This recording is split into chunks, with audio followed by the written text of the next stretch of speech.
आज आपण मराठी अक्षर भारतीतील संतवाणी काव्य विभागातील संतवाणीतील पहिली संतवाणी आपण या ठिकाणी अभ्यासणार आहोत. संतवाणी म्हणजे काय? सर्वप्रथम आपल्याला हे माहित पाहिजे, संतवाणी कशाला म्हणतात.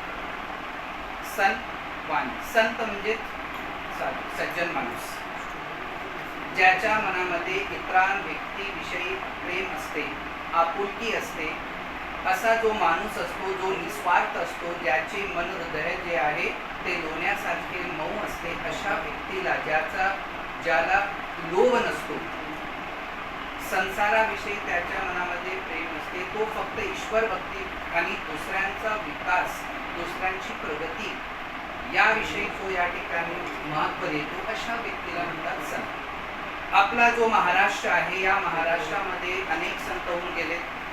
संत नामदेव, संत तुकाराम, त्यानंतर मुक्ताबाई, असे अनेक संत या ठिकाणी होऊन गेले. या संतांनी लोकांना चांगला मार्ग दाखवण्याचा प्रयत्न केला आहे. संत नामदेव यांचा जन्म 1270 मध्ये झालेला आहे. त्यांनी अनेक अभंग रचले. त्यांची जी अभंग आहे त्याला एकत्रित केले गेले आहेत, त्याला म्हणतात सकल संत गाथा हे नाव देण्यात आले.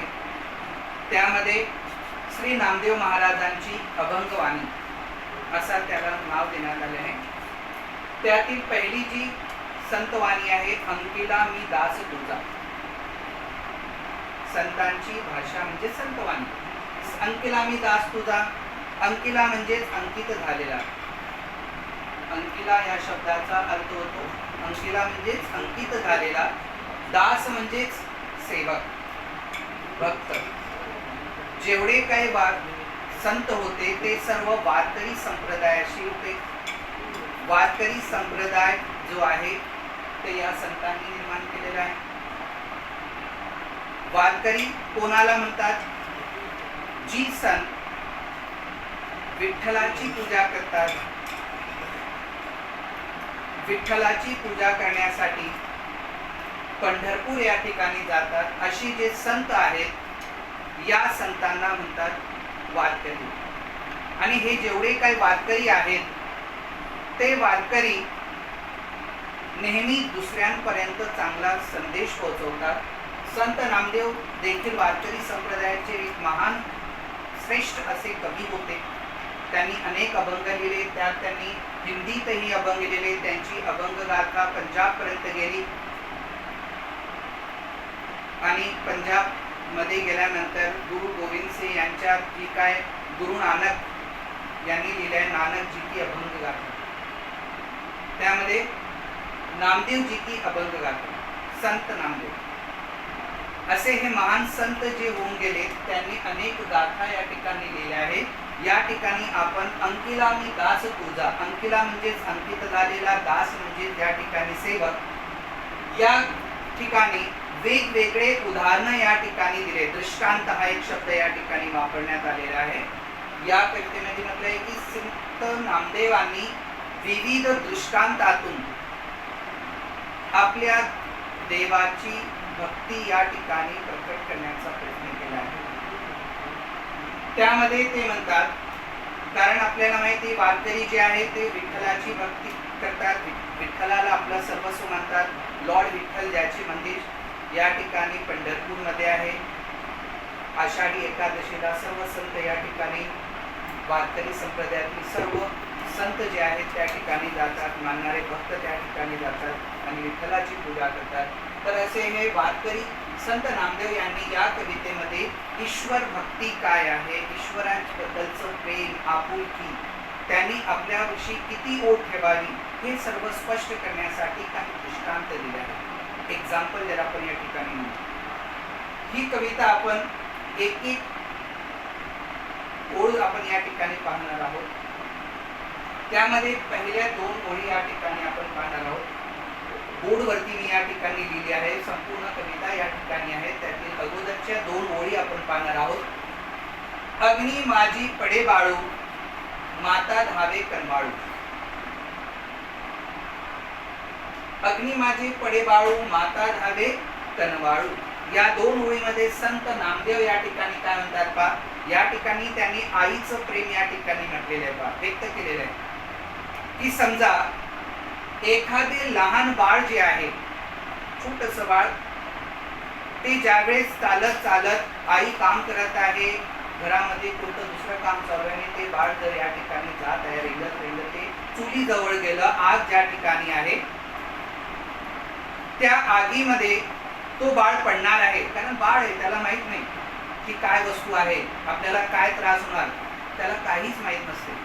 आणि ज्यावेळेस दुसऱ्या कामामध्ये व्यस्त असलेली त्याची आईचे लक्ष ते आपल्या बाळाकडे जाते, तर त्याच क्षणी ती आई जी आहे, माता, समानार्थी शब्द आपल्याला या ठिकाणी समानार्थी शब्द सुद्धा या ठिकाणी पाहिजे. माता म्हणजेच आई, जननी, जन्म देणारी. तर माता ज्यावेळेस हे पाहते की माझं बाळ त्या आगीमध्ये पडेल, त्याला इजा होईल, त्याला त्रास होईल, त्याला नुकसान होईल, कोणतीही आई हे सहन करू शकत नाही किंवा कोणत्याही आईला हे बिलकुल पसंत नाही की त्याच्या मुलाला त्रास व्हावा. आणि लगेच ती आपल्या हाताचे काम सोडून पळत जाते आणि ते आपल्या बाळाला वाचवते. माता धावे कनवाळू, कनवाळू या शब्दाचा अर्थ होतो दयाळू. ज्याच्या मनामध्ये दया आहे असा व्यक्ती म्हणजेच कनवाळू व्यक्ती. आणि आईचे प्रेम, त्याच्या हृदयातील प्रेम, आईच्या हृदयातील प्रेमाबद्दल सांगताना या ठिकाणी की जेवढं पाणी समुद्रात आहे त्याच्यापेक्षा जास्त प्रेम आईच्या हृदयात असते आपल्या मुलांविषयी. आणि म्हणून आई जी आहे ती अतिशय दयाळू व्यक्ती आहे. या जगामध्ये आई सारखी प्रेम कोणीच करू शकत नाही, कारण आईचे प्रेम ही निस्वार्थ असते. आईचे प्रेम कसे असते या ठिकाणी? निस्वार्थ. बाकी सर्व, पत्नी असेल, मुलगा असेल, भाऊ असेल, बहीण असेल, सर्वांच्या प्रेमामध्ये आपल्याला काही ना काही या ठिकाणी स्वार्थ पाहायला मिळेल. परंतु आई जी आहे ती निस्वार्थ असते. तिचं हृदयातील प्रेम आपल्या मुलांसाठी नेहमी, मुलगा कितीही मोठा असेल, लहान असेल, नेहमी ती प्रेम करते. म्हणून या ठिकाणी माताला कनवाळू हा शब्द या ठिकाणी संत नामदेवांनी वापरण्यात आला. आणि म्हणून संत नामदेव म्हणतात की ज्यावेळेस आपलं लहान बाळ त्या आगीमध्ये पडतं, आई काम करत असताना तिचे लक्ष त्याच्याकडे जाते आणि त्या क्षणी आई आपल्या हातातील काम सोडून लगेच आपल्या मुलाला वाचवण्यासाठी धावते. याचा अर्थ की आई जी आहे ती नेहमी आपल्या मुलाला प्रेम करते, कधीही त्याला संकट येऊ नये असे तिला वाटते. आणि म्हणून संत नामदेव देखील या ठिकाणी विठ्ठलाला म्हणत आहे, विठ्ठलाला त्यांनी आई बरोबर कंपेअर केलेलं आहे. आई बरोबर या ठिकाणी त्याची तुलना केली जात आहे की ज्याप्रमाणे आई आपल्या मुलाची रक्षा करते, आई आपल्या मुलाला प्रेम करते, त्याप्रमाणे विठ्ठल जे आहेत त्यांनी देखील मला प्रेम करावे. आणि म्हणून या ठिकाणी संत नामदेव म्हणतात की विठ्ठल जो आहे त्या विठ्ठलाने देखील आई सारखे, म्हणजे ज्यावेळेस मी संकटात असेल, माझ्यावर काही आपत्ती येत असेल, त्यावेळेस विठ्ठलाने देखील माझी काय केली, या ठिकाणी रक्षा करावी, अशी भावना, अशी अपेक्षा या ठिकाणी संत नामदेव व्यक्त करत आहे. आणि त्यांनी आईला कोणाबरोबर या ठिकाणी तुलना केलेली आईची? संत नामदेवांनी आईची तुलना विठ्ठलाशी करत आहे. आणि म्हणतात की ज्याप्रमाणे आई ही आपल्या मुलाला संकटात पाहू शकत नाही, आपत्ती आली असेल तर तिला त्याकडून पाहिले जात नाही, त्याप्रमाणे हे पंढरा, हे पंढरी, हे विठ्ठला, तू देखील तशीच मदत आम्हाला कर ज्यावेळेस आम्ही संकटात येणार आहोत. कारण आपल्याला माहित आहे या जगामध्ये माणसाची मदत फक्त देव करू शकतो, देवाशिवाय कोणीही त्याची मदत करू शकत नाही. आणि या ठिकाणी म्हटलंय, आणि जेवढे काही ग्रंथ आहेत त्यामध्ये भगवद्गीता असेल, पुराण असेल, बायबल असेल, त्यामध्ये आईचे प्रेम जे आहे, जेवढं प्रेम आई आपल्या मुलाला करते त्याच्यापेक्षा 70% अँड मोर दॅन, म्हणजे 70% जास्त ईश्वर जो आहे, देव जो आहे, तो आपल्या भक्तांना करतो. आणि म्हणून एका आईपेक्षा जास्त प्रेम ईश्वर आपल्या भक्तांना करतो. आणि म्हणून देवाने आईसारखे प्रेम करावे, देवाने आईसारखे आपल्याकडे लक्ष द्यावे. जसे आई आपल्या मुलाची मदत करते, क्षणोक्षणी त्याच्याबद्दल चांगला विचार करते, त्याची प्रगती व्हावी असा विचार करते, त्याप्रमाणे देवाने सुद्धा म्हणजेच विठ्ठलाने देखील आपली मदत करावी असे या ठिकाणी कोणाला वाटते? संत नामदेवांना. कारण संत नामदेव कोणाचे भक्त आहे? श्री विठ्ठलाचे, कारण ते वारकरी आहे. त्यानंतर दुसरं या ठिकाणी पुढच्या 2 ओळी या ठिकाणी दिलेल्या आहेत पहा. त्यामध्ये काय म्हणतात संत नामदेव? तैसा धावे माझिया काजा, अंकिला मी दास तुझा. तैसा धावे माझिया काजा म्हणजे त्याप्रमाणे, ज्याप्रमाणे आई आपल्या मुलाच्या मदतीसाठी धावून जाते, त्याची चिंता करते, त्याप्रमाणे हे विठ्ठला मी तुझा भक्त आहे, मी अंकिला आहे, मी तुझा दास आहे, तू देखील तशीच मदत माझ्यावर कर. म्हणजेच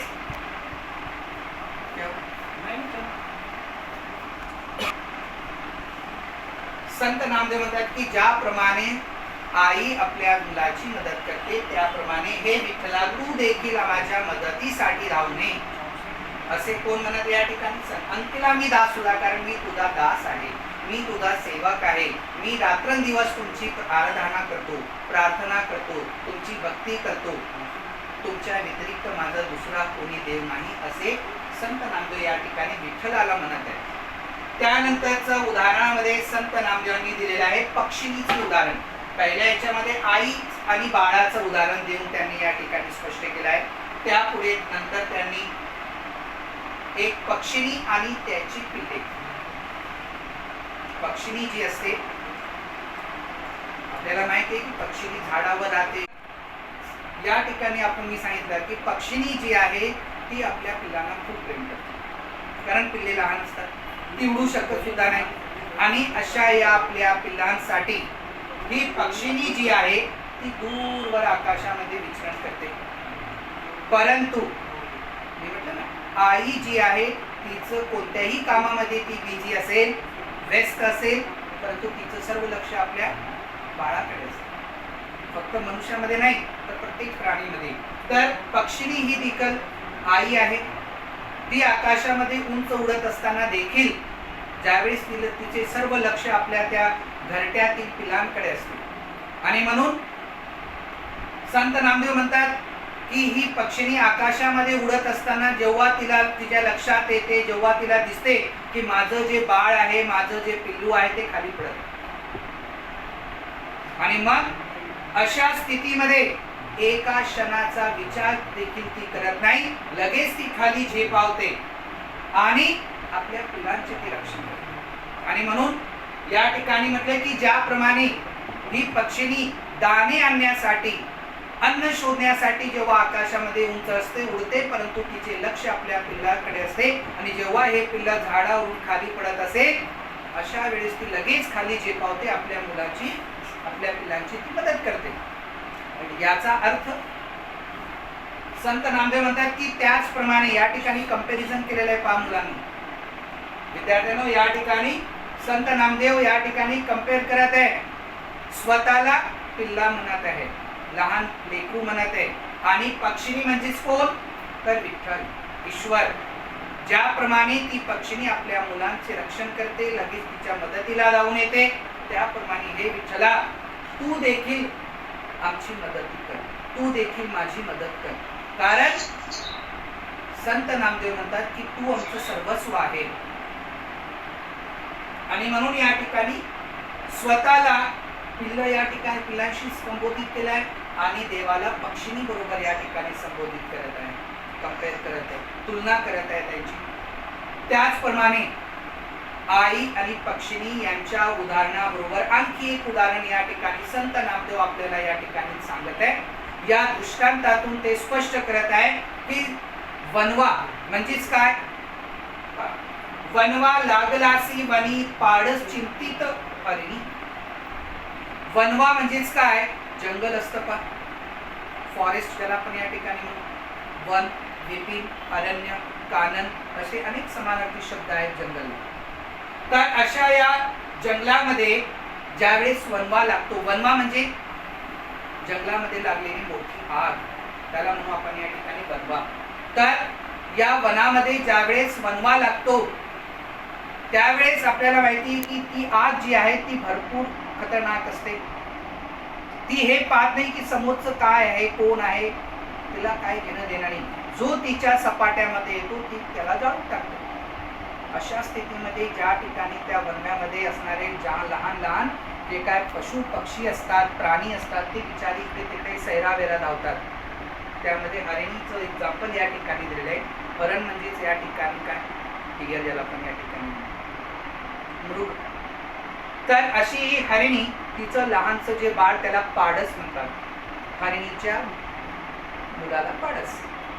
प्रत्येक प्राण्यांचं वेगवेगळं मुलांना या ठिकाणी संबोधलं जातं. त्याप्रमाणे हरिणी जी आहे तिच्या लहान बाळ. तर विद्यार्थी मित्रांनो, संत नामदेव या ठिकाणी विविध दृष्टांतातून आपल्याला सांगण्याचा प्रयत्न करत आहे की ज्याप्रमाणे आई आपल्या मुलांना प्रेम करते त्याप्रमाणे हे विठ्ठला तू देखील आमच्यावर प्रेम कर. आणि म्हणून तिसऱ्या दृष्टांतामध्ये त्यांनी काय म्हटलंय की ही जी हरिणी आहे ती नेहमी आपल्या पाडस, हरिणीच्या मुलाला पाडस म्हणतात.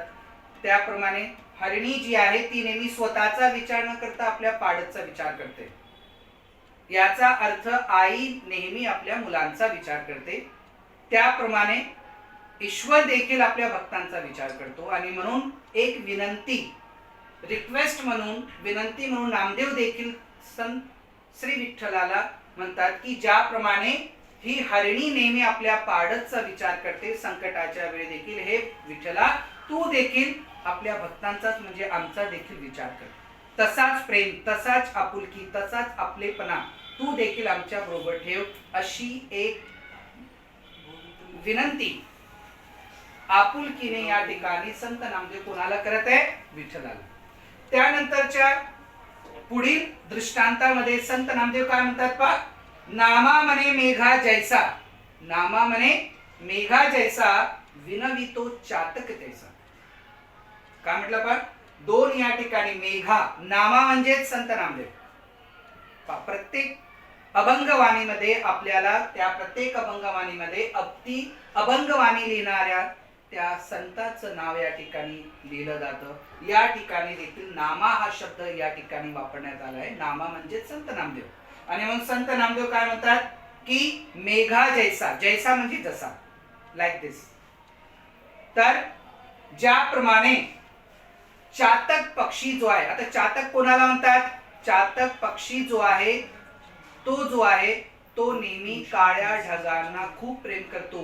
जेवढा आनंद आपल्याला माहितीये, आकाशामध्ये काळे ढग जमा होतात, पाऊस पडण्याची स्थिती निर्माण होते आणि आपल्याला माहितीये की मोर जो आहे त्याला पाहून आनंदित होऊन असतो. परंतु मोरापेक्षा जास्त आनंद या ठिकाणी सर्वांना होतो. मोर असेल, पशु प्राणी असेल, शेतकरी असेल, प्रत्येकाला आनंद होतो. परंतु त्या काळ्या ढगांना पाहून सर्वात जास्त आनंद जर कोणाला होत असेल तर तो आहे चातक पक्षी.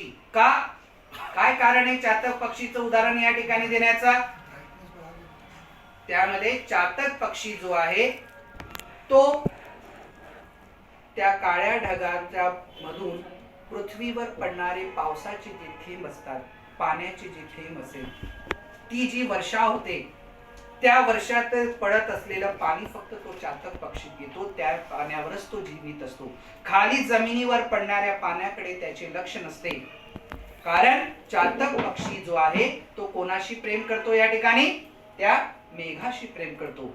हे जे अटॅचमेंट या ठिकाणी सांगितलेले आहे, एक दुसऱ्यांबद्दलची आपुलकी, एक दुसऱ्यांबद्दलचं ओढ, प्रेम या ठिकाणी संत नामदेव आपल्याला सांगू इच्छितात की ज्याप्रमाणे त्या चातक पक्षी जो आहे त्याला मेघाची खूप आपुलकी असते, अट्रॅक्शन असतं, आकर्षण असतं.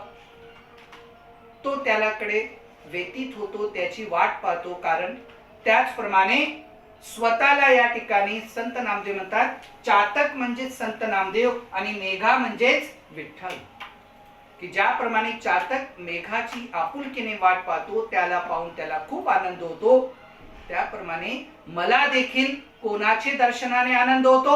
तर संत नामदेव म्हणतात की त्यांना आनंद कोणाला पाहून होतो? विठ्ठलाच्या दर्शनाने.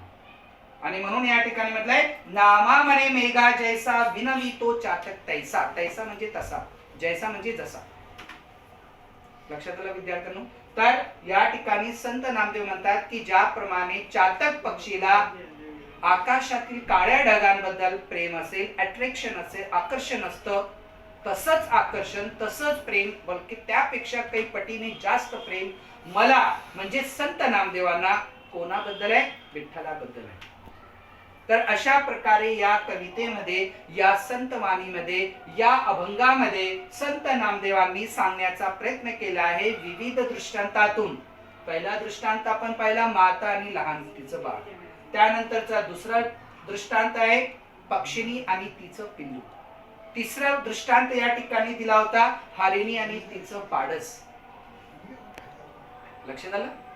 तर अशा प्रकारे या ठिकाणी विविध दृष्टांतातून संत नामदेवांनी आपल्या विठ्ठलाला प्रेम, या ठिकाणी त्याची आपुलकी, त्याने देखील आईसारखा प्रेम करावं असं या ठिकाणी सांगितले. आणखी एक शेवटचं 2 ओळी या ठिकाणी राहिल्या. धेनू हंबरी ती धावे. धेनू. तर विद्यार्थी मित्रांनो, शेवटचं एक एक्झाम्पल दृष्टांत या ठिकाणी आपलं राहून गेलेलं आहे. त्यामध्ये संत नामदेव म्हणतात की भूकेले वत्स रावे धेनू हंबर ती धावे. भूकेले वत्स रावे. वत्सर रावे म्हणजे वासरू.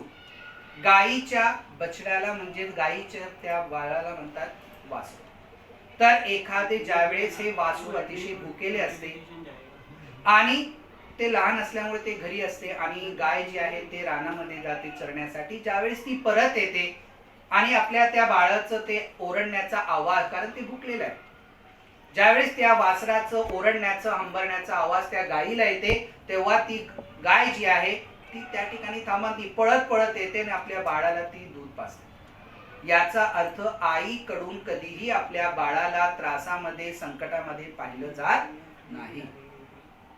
त्याप्रमाणे देव देखील, विठ्ठल देखील कधीही, ईश्वर जो आहे कधीही आपल्या भक्तांना संकटात पाहत नाही, नेहमी त्यांची मदत करतो. आणि हेच आपल्याला या ठिकाणी विविध एक्झाम्पल देऊन, विविध दृष्टांत देऊन या ठिकाणी संत नामदेव स्पष्ट करत आहेत की ज्याप्रमाणे हे सर्व प्राणी जे आहेत त्यामध्ये आई जी असते ती आपल्या बाळाचं प्रेम करते, त्याप्रमाणे हे विठ्ठला तू देखील आमच्या सर्वांची प्रेम करावे असं संत नामदेवांनी या अभंगामध्ये स्पष्ट केले आहे.